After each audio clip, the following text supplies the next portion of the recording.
Thanks for coming. You're joining a pretty significant group of folks who are watching this on YouTube right now also. So don't feel bad about the empty room. Yeah, altogether, we're a significantly more full room. My name is Derek Michaud. I'm the coordinator of Judaic Studies here at the University of Maine. You know why you're here, right? You're here to hear from Dr. Joshua Walton, Harvard-trained archaeologist who's teaching in the history department and the honors college here at the University of Maine, has extensive experience on the ground, or in the ground, as it were, in Israel, doing archaeological research, and we're lucky enough to benefit from his expertise this evening, and a few more times this fall. Yeah, you see the schedule on the screens. You'll also see the schedule in our social media, on our website, all over the place.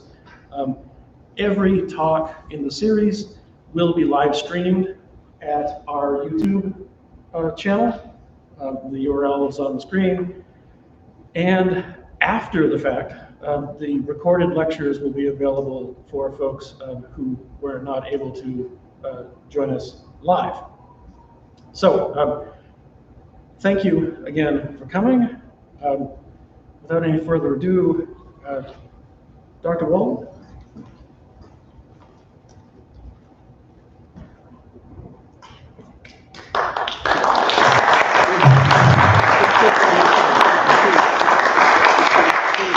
All right, well, it looks like we got the mic working, and thank you all for coming. Thank you everyone for joining on Zoom tonight.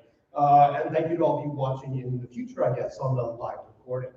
And so, again, thank you, Derek, for the kind introduction and for the invitation from the Judaic Studies Department. Very excited to share with you this five-part series, which is going to be sort of an introduction to biblical archaeology and the role archaeology has played and can continue to play in understanding the Bible and biblical studies. So we have a brief introduction happening today, followed in a series of 4 more lectures that are more case study based, looking at specific well-known figures from the Hebrew Bible, and specifically investigating some of the questions that we'll introduce tonight.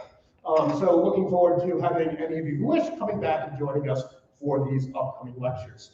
I do want to take a moment today to sort of acknowledge that archaeology is done in a community, right? We study ancient remains, but we study them with modern communities and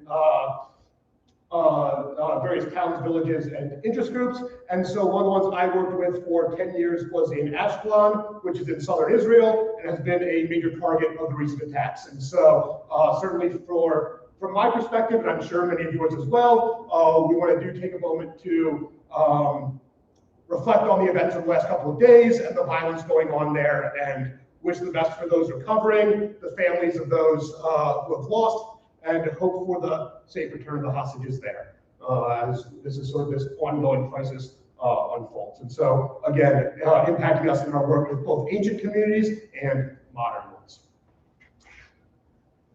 But for today, we're going to sort of look at this introduction to archaeology and the Bible. And so when we think about this, we often see it in contexts that, well, I don't necessarily think are particularly helpful. And so we can see a lot of different attempts to try and see how the archaeology can perhaps prove the Bible, prove the events of the Bible, usually from a religious perspective, particularly Christian perspectives for many of these, trying to find the ways that we can use the Bible, use archaeology to prove that the events of the Bible are historical. And this can involve a large amount of pseudoscience, from basically suggestions that there's a large piece of wood on Mount Ararat, that's the Ark, that this stone salt foundation formation by the Dead Sea is Lot's wife, that this random fabrication is Goliath's skull, that there are in fact chariot wheels on the bottom of the Red Sea, or that the Ark of the Covenant is in a secret government base somewhere in Washington, D.C. And so all of these are ways that the Bible sort of has been referenced in popular archaeology type works, and all of them are bad science, right? So today I want to sort of look at some of the history of biblical archaeology, and then look at some new advances in sort of the field of how actual scientific archaeology can help us understand our religious texts better. And so this we have to start with a little bit of history of interest in these types of things. And for here, we probably want to go back to this famous man, Napoleon, and Napoleon's campaigns to Egypt and Syria. And so between 1798 and 1801, Napoleon campaigns against the Ottomans, making his way through Syria and down into Egypt. When Napoleon enters Egypt, he brings the military, but he also brings along with him an army of scientists.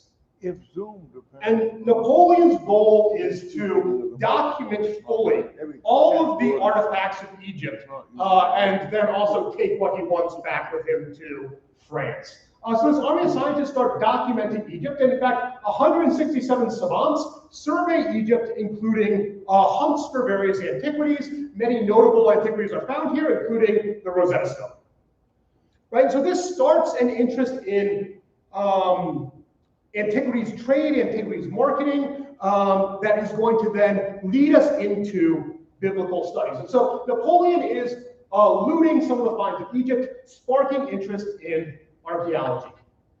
Shortly after, we start seeing excavations begin in Mesopotamia. One of our earliest examples happening with Sir Austin Henry Layard's excavations in Nineveh. And so at Nineveh, he is uncovering a capital of the Assyrians. And as a capital of the Assyrians, he is finding all sorts of wonderful artifacts that now make up many of these museum collections. In the British Museum primarily, but he also finds one of the most important archives we have to date, which is the Library of Ashurbanipal. It's a massive collection of texts from the Neo-Assyrian period, so from about 7th century BC, and it includes a lot of administrative texts, letters, but also myths, epics, tales, these sorts of things. And they all go back to the British Museum, and cuneiform gets deciphered with the help of some bilingual inscriptions in the work of Henry Rawlinson. And these tablets have been sitting in the British Museum start getting deciphered by people working there. One of the notable people working there is George Smith. And so in 1852, George Smith is reading tablets in the, 1872, reading tablets in the British Museum basement, and he comes across one with a story that he recognizes. And it's a story, there we go. It's a story found on this tablet, the 11th tablet of the Epic of Gilgamesh, and it's talking about a great flood. It's talking about a giant flood that kills much of the surrounding population, and it's talking about a hero who has a special relationship with a god who is magically saved. And this tablet sparks a lot of interest in the possibilities of archaeology for working with the Bible. In many people's minds, this story confirms the flood account of Noah in the early chapters of Genesis, right? Genesis 6-9, which in fact we'll be looking at in a little bit more detail in our next upcoming lecture on October 25th. Right, so looking at some of these comparisons. But this sparks interest, right? The reality that we can, in fact, find corroboration for biblical events in ancient texts. The Bible isn't the only ancient text being explored at this time, and so early in this time, the late 19th century, we see the excavations of Heinrich Schliemann at Troy and Mycenae. Heinrich Schliemann is not as interested in the Bible, but is very interested in the historical veracity of ancient texts. And for Schliemann, those ancient texts are the Homeric epics, the Iliad and the Odyssey.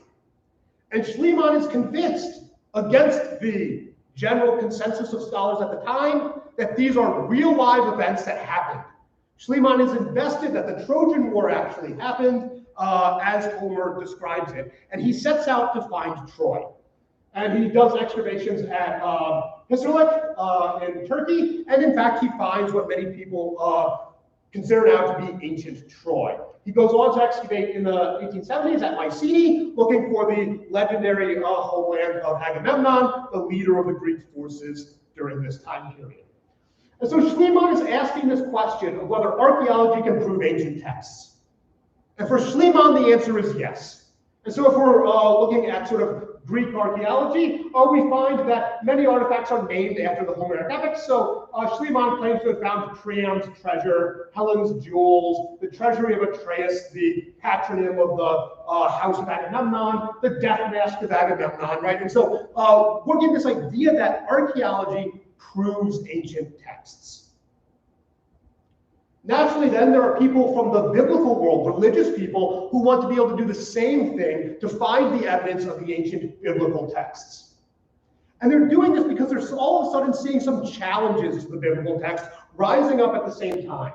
These challenges are mainly coming from a literary side and a scientific side. So in the 1870s, we have a man showing up in Germany, a scholar by the name of Julius Wellhausen. And Wellhausen is looking at the Bible and looking at these stories and is suggesting that perhaps they're not as historical as we might think, that they're a compilation built over time by multiple different authors, and some of these authors writing much, much later than the events that occur, and that maybe some of this information has been lost over time. At the same point, we have Darwin writing Origin of Species, and Darwin's theory of evolution is going to turn into something that's going to be a different scientific explanation for how things came into being that is not the account we see in Genesis 1 and 2. And so all of a sudden, on the scientific side, we see challenges to what had been widely accepted in much of the broader Christian world as an account of creation, with a different understanding that involves different processes and a much different time scale. And we see challenges on the literary side. And so people will start saying we need to turn to other sources to perhaps combat these challenges to our religious text. The challenges are furthered by a man by the name of Friedrich Delitzsch, who gives a controversial lecture in 1902 called Babel Bibel. And in this, he argues that, in fact, the Bible has really nothing new to offer us. And he's taking a very different reading of George Smith's Tablet 11, the Gilgamesh and the Flood. Right? Then when that flood was first discovered, there's a lot of hype that this is proof that the flood actually happened and the biblical account is true. Delitzsch argues the opposite, that this is borrowed, that flood account is the real one, and the Bible is borrowing from our other ancient accounts. And that if we look, we have a creation account in Babylon, and we have a flood account, and we have all of these other accounts, right? So Atrahasis is a flood account, and Numa Elish is a creation account. And so he's arguing for a position called pan-Babylonianism that basically suggests that Babylon is the center of culture, and all biblical texts are based on this Babylonian origin. And so in the face of these threats, the religious community sort of is looking for a way to establish the historicity of the biblical stories for their community. And so at this time, we start seeing excavations rising up in Israel, trying to look specifically for the origins of biblical events. And one of the first people we see working there is Edward Robinson, who travels through Israel in the 19th century, and he's a Scottish minister, right? He's very interested in the Bible, he's very interested in theology, and so he travels with a friend of his, Eli Smith, and they decide what they're going to do is identify all the places they can in the Bible. Right? The Bible mentions a number of different places, and Robinson realizes we don't know where they all are. And if we want to excavate them, we have to locate the sites first. We have to know where to excavate. And so he basically goes around and he asks people, what do you call the name of this place? And he assumes that, in many cases, rightfully so, Arabic's a Semitic language and places have a long history, and that place names are related over time, and that he can identify ancient names based on modern ones. And he's surprisingly accurate. He ends up identifying over 100 sites as biblical sites, not all correctly, but he starts out this idea of historical geography and understanding the geography of the biblical text. That's going to set up later excavations. We have a period of early investigation, which has a lot of excitement and not a lot of good archaeological methodology, more on the lines of treasure hunting, and we'll skip over many of the specific stories of that. until we get to a particularly influential figure, William Foxwell Albright. Albright is sort of the father of biblical archaeology. He is the most influential person in this field. He dominates the field for decades, and we can still see his influence today. His major work, From Stone Age to Christianity, was a formative book for many archaeologists at the time. And in fact, the American Archaeological Institute in Jerusalem is still named after him. Right, and so Albright is convinced that the Bible is, at its base, a generally historical document. A generally historical document. There may be some liberties taken, some poetic license, but the Bible is generally a historical document and is a guide to be used for archaeological investigation, and that given enough time, proper archaeological investigation will support broadly the narratives in the Bible. And he transmits this idea to his students. And there are a number of his students. Again, he's teaching at Johns Hopkins University, and he has a lot of influential students, two of the main ones being Nelson Glick and G. Ernest Wright. Nelson Glick is a stereotypical archaeological adventurer running through large portions of Israel and Jordan, excavating all over the place. But in his statements, he is very convinced of this idea of biblical archaeology, and archaeology is a means of proving the Bible. All right, so a famous quote from a Glick interview, right? It may be stated categorically that no archaeological discovery has ever controverted a biblical reference. Scores of archaeological findings have been made which confirm in clear outline or exact detail historical statements in the Bible, and by the same token, proper evaluation of biblical description has often led to amazing discoveries. Right, Glick is also known to have said, "I did with a Bible in one hand and a trowel in the other." More modern research generally disagrees with Glick's statement, but it accurately captures the attitude at the time. Right, adequately captures the attitude of a certain branch of scholarship that was influential in digging in the land of Israel. One of his contemporaries was G. Ernest Wright, who basically saw the primary role of archaeology as a means of shedding light on the Bible. And so in this case, a main criticism of him that I would generally support is that he too often mixed apologetics with archaeological interpretation. But the goal of interpreting archaeology is to prove biblical texts. Not to stand on their own, not to learn about ancient cultures, but to prove biblical texts. Right, and so his opinion on this changed over time and by certain publications, but in one of his earlier works, we can basically see that he claims that biblical archaeology is a special form of archaeology, and our chief concern is not with methods or pots or weapons in themselves alone, interested in absorbing these, understanding an exposition of the scriptures. Intensive studies of the biblical archaeologist is the fruit of a vital concern for history, which the Bible has instilled in us. Biblical theology and archaeology must go hand in hand if we're to comprehend the Bible's meaning. Right, so this is sort of what we're looking at as our mid-20th century ventures into the relationship of archaeology and the Bible. At the same time, we're finding amazing discoveries elsewhere that are helping some in this regard, and perhaps none more important than the Dead Sea Scrolls. Right, the Dead Sea Scrolls are found in caves by the Dead Sea. Here's one of the most famous ones, associated probably with this small Jewish community at the site of Qumran. It's excavated by the French, by Roland Devaux of the École Biblique, and with the help of, and by the help of, I mean, primarily Bedouins, discover these scrolls, many of which are sold on the antiquities market and purchased up by scholars at Hebrew University. We have these texts that are the archive of a Jewish community from the 2nd century BC, including biblical texts, right? Notably, our large scroll of Isaiah and many smaller fragments. The Dead Sea Scrolls are significant because up until this time, we did not have old extant manuscripts of the Bible. Our tradition that was used for the translation of the Hebrew Bible, the Christian Old Testament, had been preserved by the Jewish community, by the rabbis. They are the ones that were preserving the block Hebrew text. Our earliest documents were probably from the 9th century-ish CE from Europe. And there are questions on what's lost over time, how that preservation works. And these all of a sudden give us a document from 1,000 years earlier. And what they found in looking at these documents is that the text was largely the same.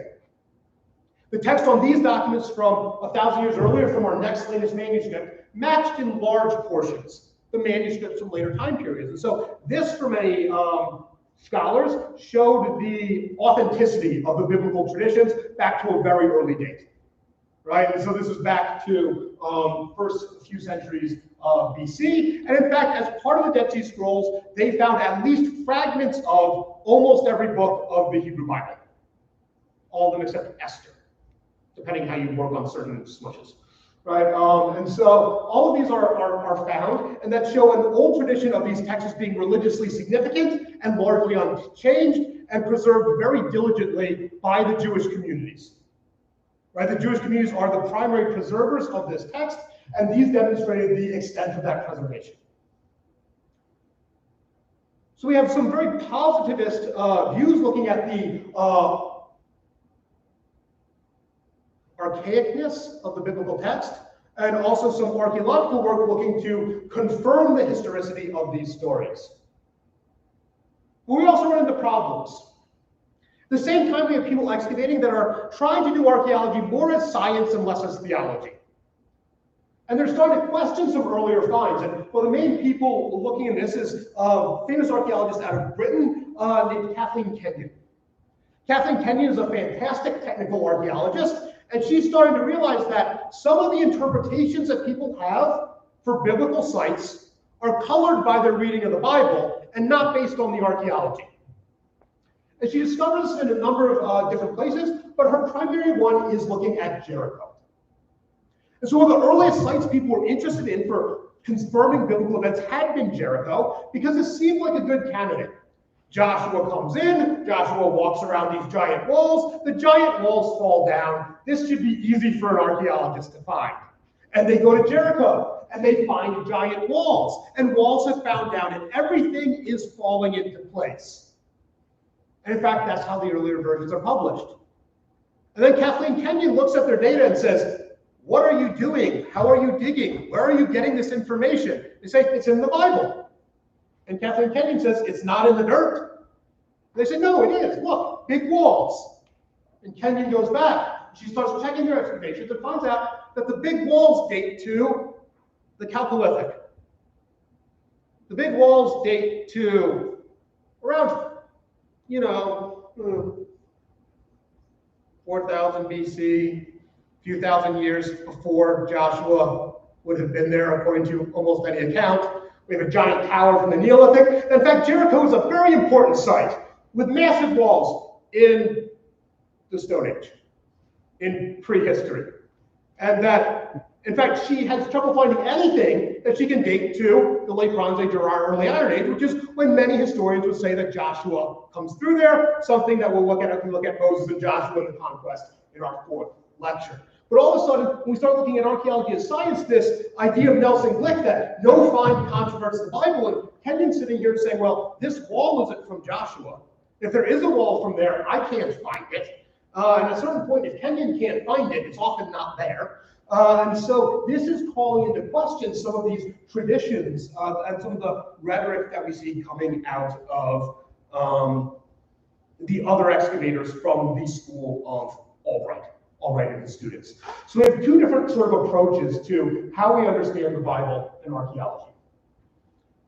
At the same time, we have a new group rising up that is going to become very influential in doing archaeology in Israel, and this is the Israelis. Right? We have the formation of the State of Israel in 1948, and shortly after we see a program of archaeology run by Israeli scholars, the foremost of whom at this point is Yigal Yadid.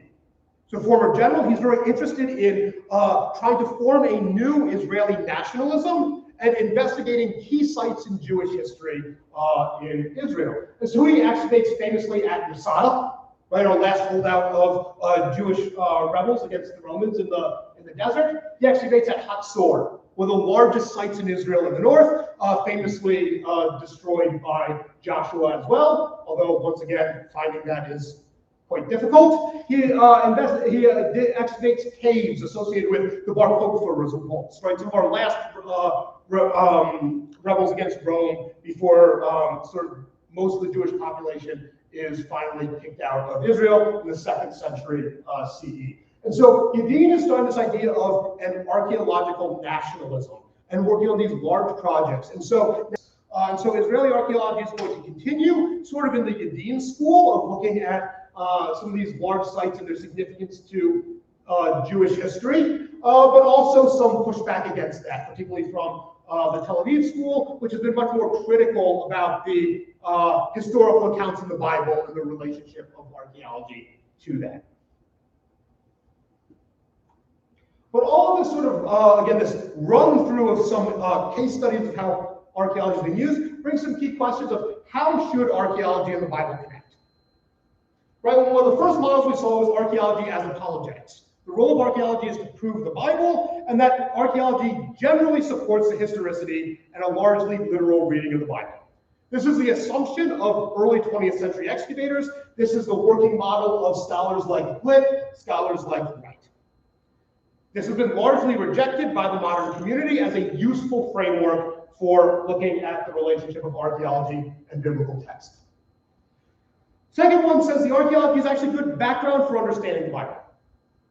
Right, that basically, if we look at, as Robinson did, historical geography, understanding places, that the Bible is written at a certain time and place, and looking at the cultural context, look at the historical context of the Bible, we can understand these texts better. This has been much more productive. We have some key questions here too. Going back to Julius Wellhausen, some of the ideas we have is, when is the Bible actually written? What historical context is represented there? What cultural context? Is it that of the Iron Age? Is it that of the Persian period? Is it that of much earlier periods? How old are these stories? All right, so our questions, we'll look at some of those questions, but the Bible is sort of this background for understanding various things. And then there's another one that basically says archaeology and the Bible are incompatible. Mostly say that the religious texts are written much later than the events that they portray, and that in fact archaeology is science, and that the Bible is so far removed in its writing from the events that it talks about that we have no purpose doing archaeology. You'll see over the course of these lectures that I reject the first and the third, and I think the second is our most productive way going forward. All right, and so basically, in that sense, understanding the history, population groups, social life, religion, and culture of the Iron and Bronze Age societies, the time periods represented generally in the Bible, that this is going to provide valuable context for understanding the sacred texts of Judaism and Christianity. Right, and so the underlying assumption here is that the Hebrew Bible was written by people that are different from us. Right, this shouldn't come as a surprise that they lived a very long time ago in a place with different life ways, different customs, and different worldviews. These different customs, worldviews are ingrained in the texts they wrote, but we can also find out about them through archaeology, through other texts, through other things written in the time period, and we can better understand the world of the people that are creating our sacred texts, the world of the stories that is appearing there. And so this is the general impression of some more modern scholars working in archaeology of the biblical world. Most notably, I'll refer you to Larry Steger, my former advisor. And so one of the formative books that he co-authored with Philip King is Life in Biblical Israel, which I highly recommend if you're interested in this type of material. But basically, the purpose of the book is recreating the lifeways, mental attitudes of ancient Israelites. Right, and so basically, King and Steger suggests that because of our familiarity, right, with biblical stories, if we're from a religious tradition, that we kind of assume that we know what's going on, we're familiar with the various worldviews, and this is often sometimes quite misleading as we read our own assumptions and centuries of later theological interpretation back into an ancient world and an ancient text. So Steger is much less concerned with whether or not texts are true. For Steger, it's not about proving anything. People thought these texts were important and significant and preserved them for thousands of years. That's important. Those people thought these texts were not clearly made up and were based in an historical context, and that's enough to take it seriously. And so we should be more concerned with the societies creating these texts, the societies described in these texts. So what are those societies? All right, I have a very complicated chart here. right? But basically the Bible is set in a specific geographic and historical context. And that geographic and historical context is somewhat difficult to ascertain, but a lot of it is in what we would call the Iron Age. The Iron Age is our general period from about 1200 BC down to 600-ish BC. That's when our period of the sort of arrival of the Israelites in Canaan up until their exile to Babylon. We have our early figures of Genesis, and where they fall historically is a bit of a question, and a bit of a question we'll answer looking particularly at Abraham in part 3 of this lecture series. But they're generally seen to be somewhat earlier in the Bronze Age. So the Bronze and Iron Age is a general chronological framework in which the events of the Bible are said to take place. The writing of the text is generally thought to happen starting in the mid-Iron Age, around the 8th century, maybe the 9th, and continue into the Persian period, about the 6th or 5th century BC. Our latest biblical texts are coming from the 4th century BC. At least in the prophets, some of our writings probably get into the 2nd. Right? But so basically, our broad outlines for understanding the Bible would be looking at the events, people, places of the Bronze and Iron Age in the land of modern-day Israel, Palestine, parts of Jordan, parts of Egypt, parts of Syria, Lebanon. So in this sense, we may not want to look so much at the Bible as history, but as the Bible in history, right? In a historical context. And that's sort of what we want to overview today. Because our broad historical trajectory of Iron Age Israel largely matches a trajectory we find in the biblical text. Right? So this is not about whether specific people necessarily existed or specific events happened, but the broad frameworks are generally there. So we want to go over the next little part of this lecture, an outline of some of that history. Right? And so we'll go through here broad outlines of what we know.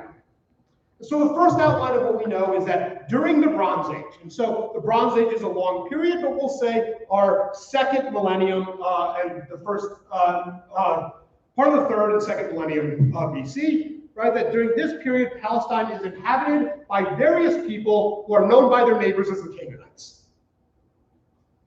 Right? At this point, the Bible refers to Canaanites being in the land, and in fact, we have people who live here who are known as the Canaanites, and their neighbors call them the Canaanites. We have texts from Egypt, right? These are called execration texts, where Egypt writes, these are the cities that I hate, and then they break the text that will supposedly serve as a way of breaking the city or the individual, and they're referring to Canaanite cities. You can see a list here. We have the Amarna letters. They're a series of letters found in Egypt from the reign of Akhenaten, our pharaoh who experiments with monotheism, from the 15th century. And these are detailing all sorts of international relations going on in the entire ancient Near Eastern world. And some of those letters are to kings. Kings who rule cities in the land of Canaan. So we know there are cities. They are ruled by kings, and the general ethnicity, that's a weighty word that I don't necessarily want to use, but we'll use it for general purposes, of those people is Canaanite. Right? We have other Egyptian texts. Thutmose III goes on campaigns up to Megiddo, right, site right here, and he conquers the cities of the Canaanites.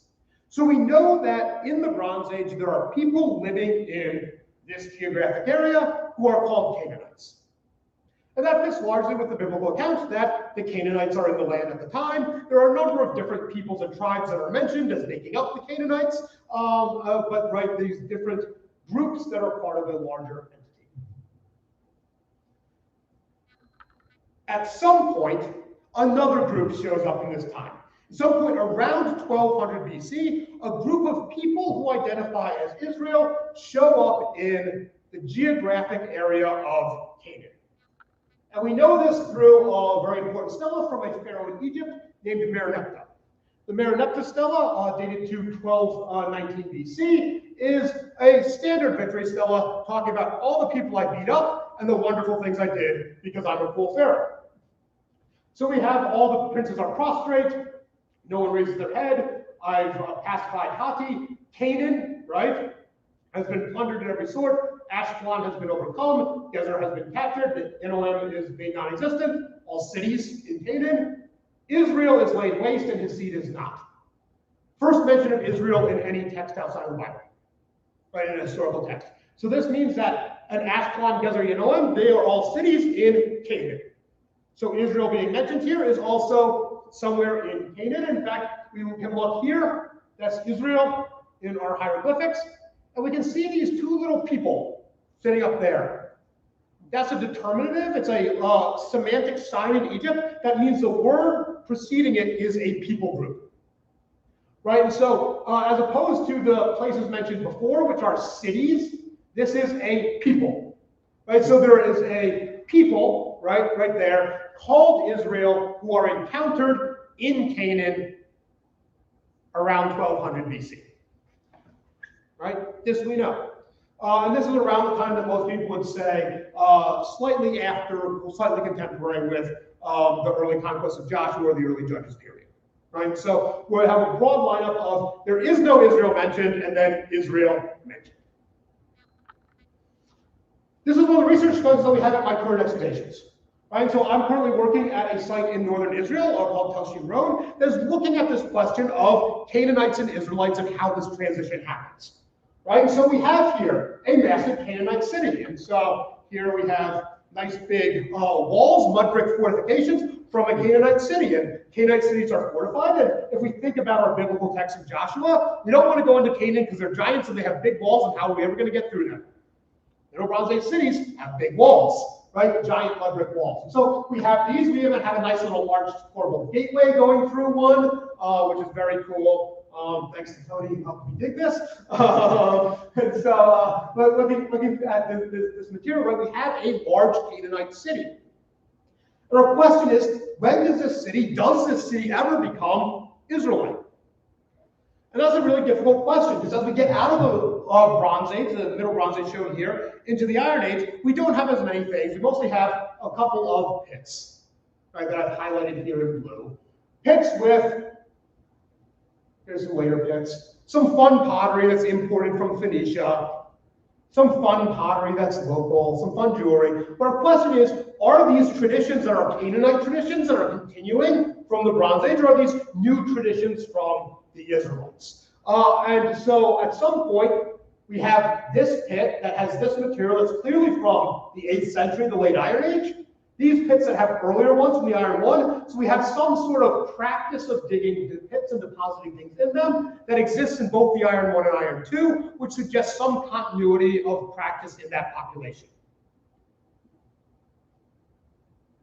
In the Iron Two, we also have a building that we found in a different part of the excavation site that is a fairly standard shape that we recognize. There's these giant buildings divided into 3 different parts, and these start showing up at a number of cities where we think Israelites start appearing, sometimes starting in the 10th century, going down to the 8th century.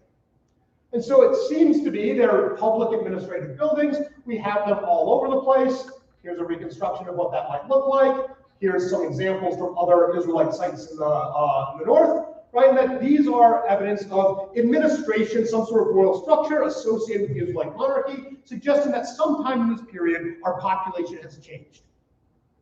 Right, so this is one of the things that we're kind of looking at in this attempt to look at this transition from from Canaan to Israel. We know other people are showing up at this time. Other people showing up include a group called the Philistines.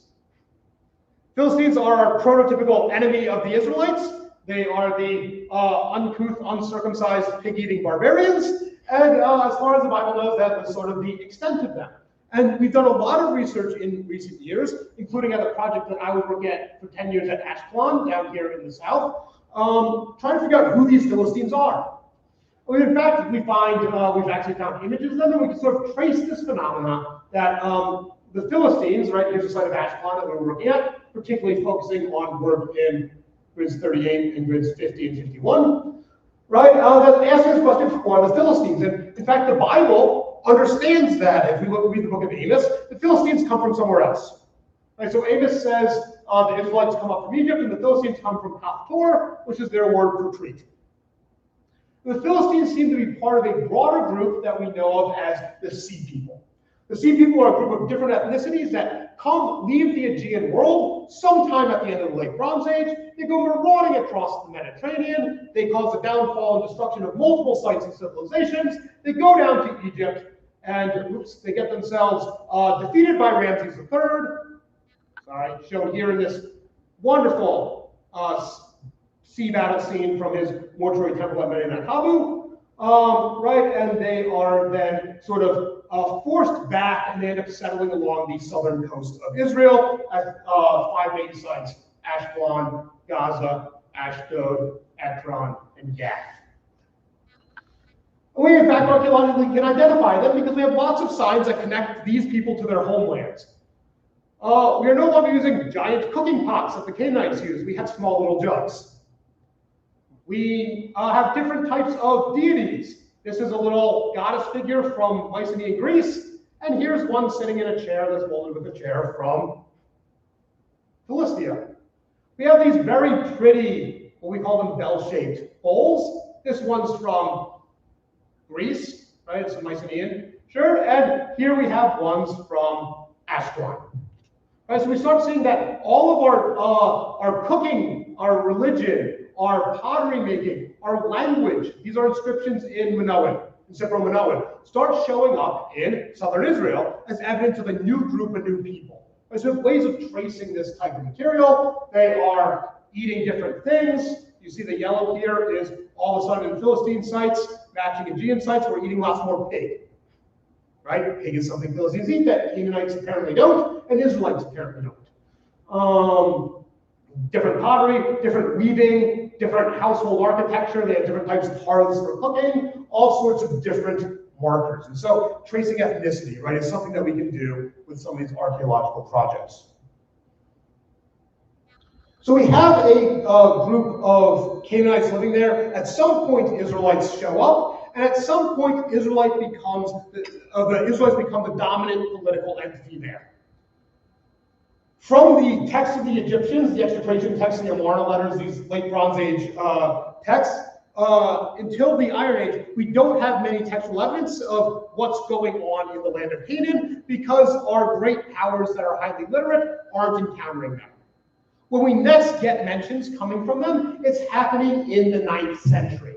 And in the 9th century, it's not the Egyptians from the south, it's the Assyrians from the north. Right? Modern-day northern Iraq, they are coming down, and they are encountering people, and they are not encountering Canaanites. They don't encounter any Canaanites. The people they encounter are Israelites. And so we basically have two political entities, one in the north, known as Israel, one in the south, known as Judah, and so they're there by the 9th century. So I know I have Canaanites down to about the 15th, 14th century. I know I have Israelites by the 9th century. How that happens in the middle is a bit of a question, but our textual evidence says that this happens. And so our first reference to this comes from the Assyrians, comes from the king Shalmaneser III, and it's mentioning a battle he fights at the city of Karkar. The Assyrians are expanding west, and they come against a coalition of people rising up to fight against them. And here's a list of all the people. The one we care about here is Ahab of Israel, right? 2,000 chariots, 10,000 men contributed to this coalition. Ahab of Israel is a figure we know from our biblical texts. He's a historical king. According to the text, he's a very naughty one. Right? He is a main nemesis of our prophet Elijah, but he is a figure that's mentioned in our historical text. Is he a horrible, naughty figure? Does he prosecute the prophets of God? We have no idea. Is he a historical figure? Yes. Right, from around this 9th century period. In fact, starting at this period, we have lots of political figures mentioned in the biblical text or mentioned in other ones. Right, even here are Hadadezer of Damascus. It's a figure we know from our biblical text from the books of Kings and Chronicles. Our Tel al-Rimasel of Adad-Nirari, another Assyrian king. We can again see Joash the Samaritan. Right, Samaria is our capital of the northern kingdom of Israel in the 8th century, and here we have a figure that we know from the Bible, don't know in this context, but we have reference to this participation, right, paying tribute. This continues in the 9th and 8th century. We have this wonderful victory still, the Black Obelisk of Shalmaneser III. And here we have a particular pane that shows the Assyrian king, and then this nice dude in a funny hat bending down to kiss his feet. Who is the nice dude in the funny hat? Jehu, man of Bethlehem. Jehu is another figure we know from our biblical texts, from the book of Kings. He actually overthrows Ahab and sort of that dynasty, but here he's listed as a man of Bethlehem. That's another way of saying our northern kingdom of Israel, the house of Omri. Omri is one of our kings in northern Israel, who was sort of the founder of this dynasty. So here we have giving a bunch of presents to our Assyrian king. Right, so we know that we have Canaanites in the land, eventually replaced by Israelites who are increasingly in contact with Assyria. Right, and this contact is going to continue under the Assyrian reign of kings like Tiglath-Pileser III, who eventually, you can see a campaign map here, campaigns all the way through the land of Israel. Particularly his 13th and 14th campaigns, 733 and 732, in which basically he defeats and annexes into Assyria, land of Beth-Humri, right? That's our phrase for Israel, as part of his governors. He brings them to Assyria, he exiles them, he places Hoshea as king over them. Well, we have a passage from Kings, right, that Ahaz from the south sends a messenger and says, please help me, king of Assyria. He listened, went up against Damascus, captured it, carried the people away, put Rezin to death. Says the land of Hazael, right, that's our Damascus, turned it into a province, also defeats northern Israel. Right, that's 2 Kings 16. This continues in the reign of later kings, 8th century of Sargon II, also campaigns, right? And so in his regular year, it happens to Samaria, who agreed and plotted with the king hostile to me, king of Egypt, not to bring tribute, right? I fought against them, I kind of spoiled the people, chariots formed a unit, I defeated them, I exiled them, right? 2 Kings, we have some problems here. Shalmaneser, king of Assyria, came against Hoshea, right, who I had mentioned before, paid him tribute. King of Assyria found conspiracy in Hoshea, who sent messengers to So, king of Egypt, probably was being mentioned here, right? As he had done year by year, did not pay tribute. That's what we have here, right? The Assyrian king shut him up, bound him in prison, invaded the whole land, besieged it 3 years, captured Samaria, carried them away into exile. Right? The narrative is largely the same. The Bible attributes it to Shalmaneser, who is the predecessor of Sargon II.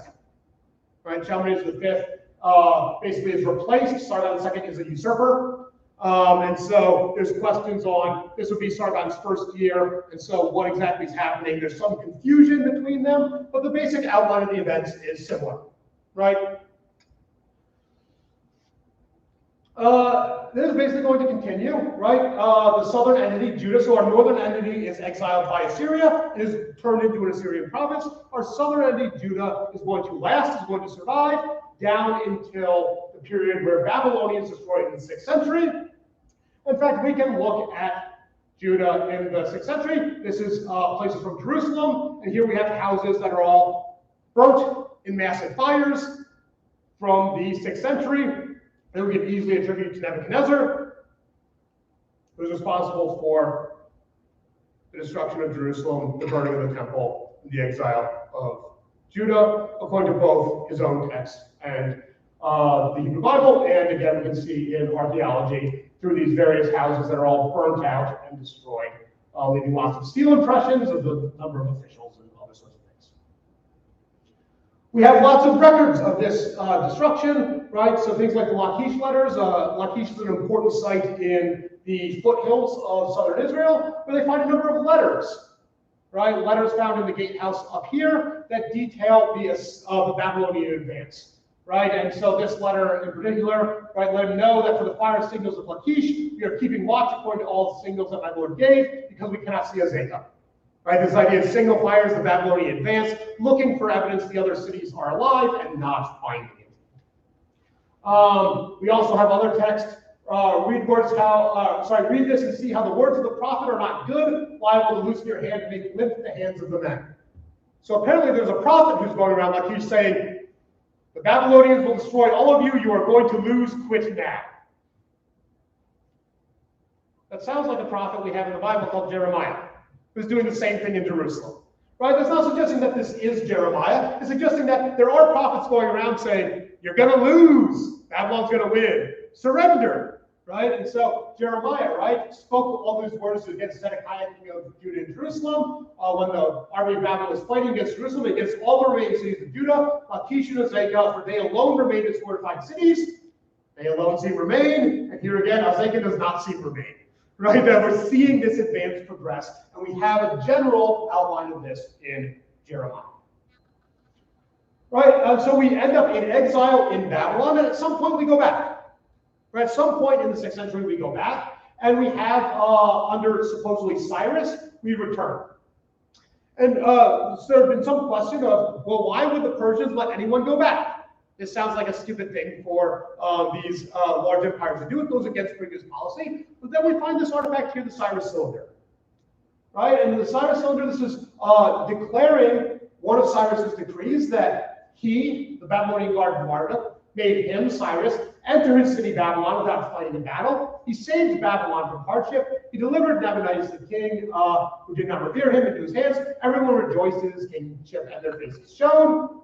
I returned the image of the gods to the sacred centers whose sanctuaries had been abandoned for a long time. I let them dwell in eternal abodes. I gathered all their inhabitants and returned them to their dwellings. So Cyrus apparently has a policy of, we've tried beating everyone into submission. What if I'm a nice king and let you kind of love me? And then if you don't, then I'll beat you into submission. Right? So he has a policy of, take your gods, go back home, rebuild your cult centers, go do your thing. Your gods love me.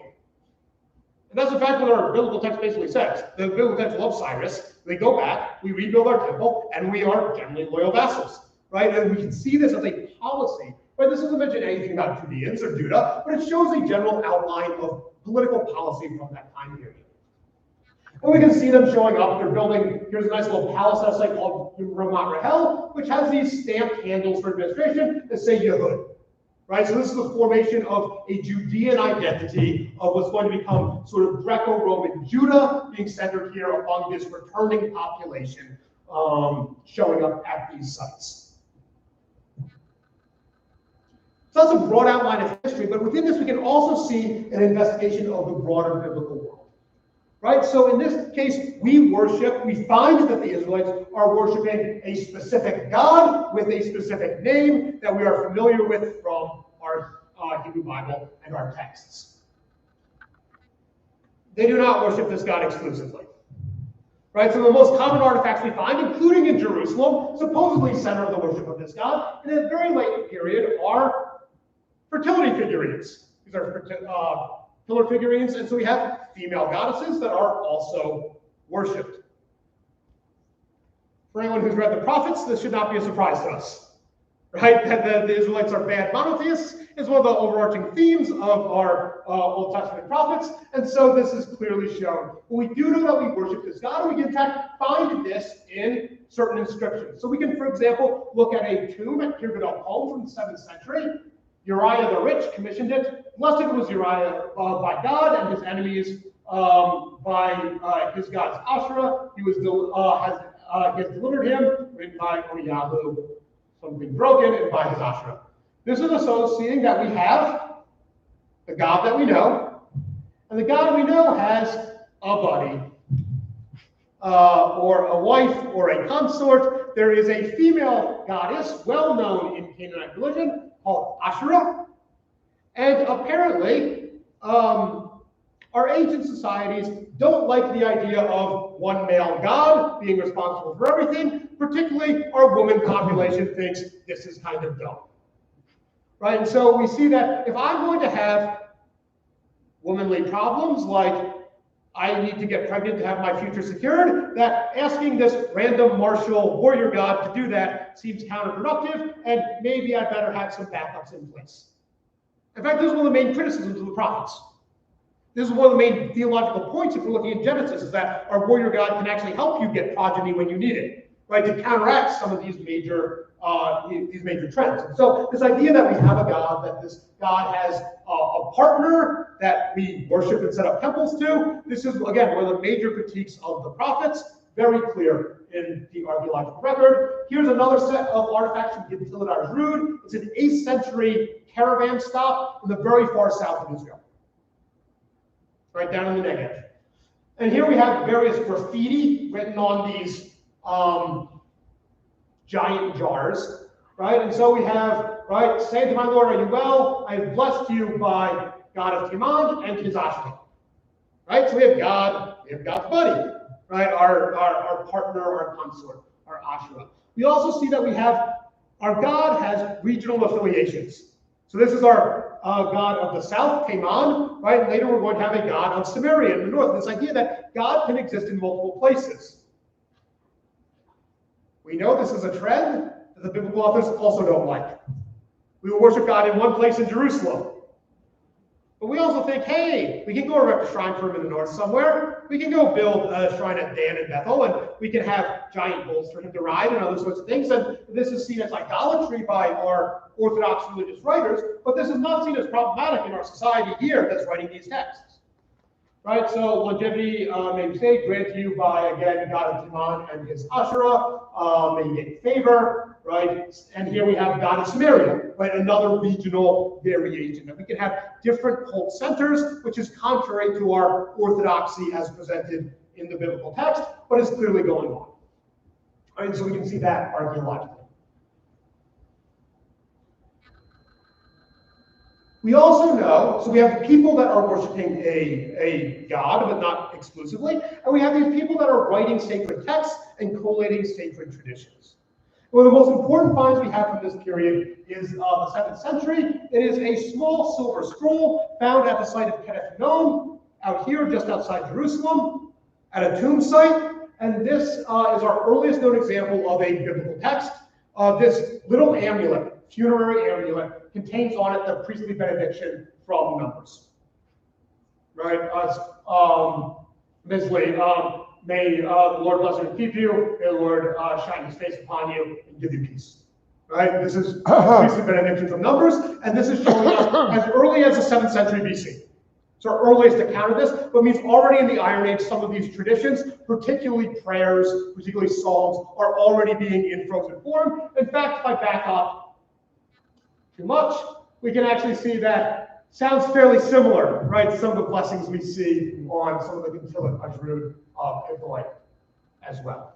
Right, so that's, again, this idea that we have various religious texts going on that are going on in this area, an area that has multiple different deities existing in it.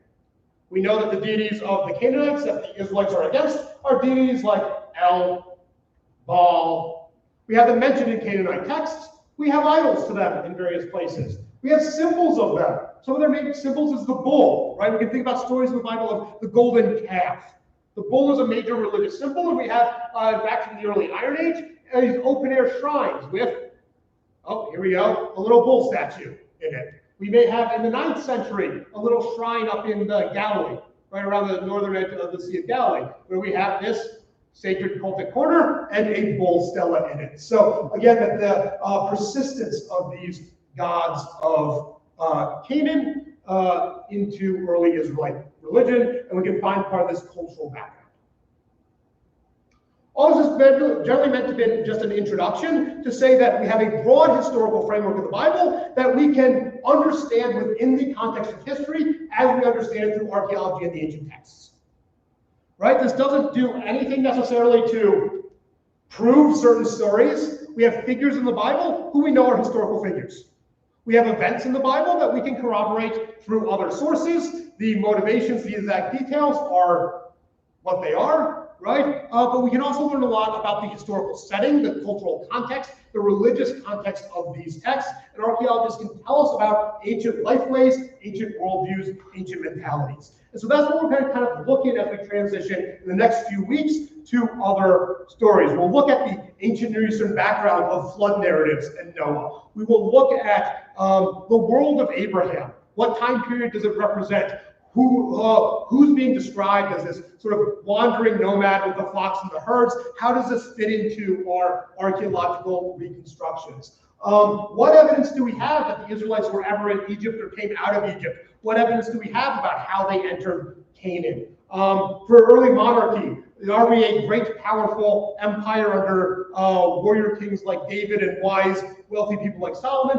What's the archaeological evidence? How does it fit in? And we'll use these as sort of case studies for further exploring this broad outline in a bit more detail and seeing some of the helpful aspects of archaeology and some of the problems with this reconstruction within the biblical text. That's all I have for tonight. So thank you all for joining me, and I will hopefully see many of you in 2 weeks for Noah.